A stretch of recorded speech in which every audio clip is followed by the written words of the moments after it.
بسم الله الرحمن الرحيم. السلام عليكم ورحمة الله وبركاته. صلى الله على محمد صلى الله عليه وسلم من قناة نور الزراعة. هنحييكم. النهاردة هنتكلم عن موضوع الأشجار أو الفواكه التي لا تثمر في الأراضي أو الحدائق أو المزارع أو البستان. طبعا بنجيب الشجرة طبعا بنعمل عملية قشط في الشجرة في اللحاء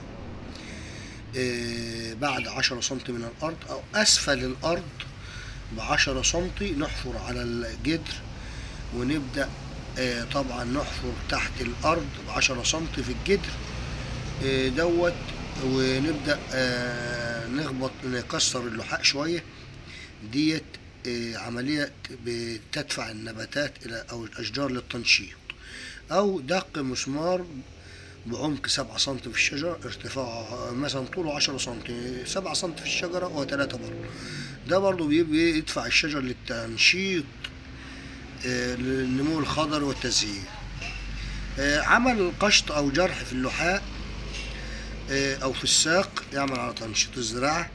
طبعا حفر حوالين الأشجار بجورة بعمق 10 سنتي ووضع فيها السماد العضوي. طبعا التنشيط بالفولفيك او الهيوميك او الصبار للجذور ده بيدفعه للتزهير. في برضو ممكن نعمل عملية قطع للشجرة كاملا على ارتفاع متر من الأرض طبعا، ونبدأ نطعمها بأصناف مقاومة للأمراض وأصناف مبكرة وأصناف كثيرة الإنتاج.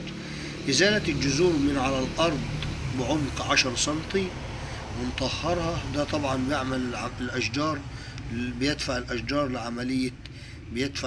لعملية النمو الخضري ثم الإزهار.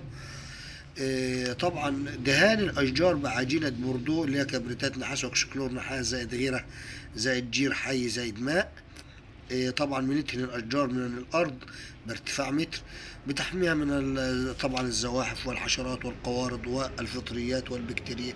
والسلام عليكم ورحمة الله وبركاته.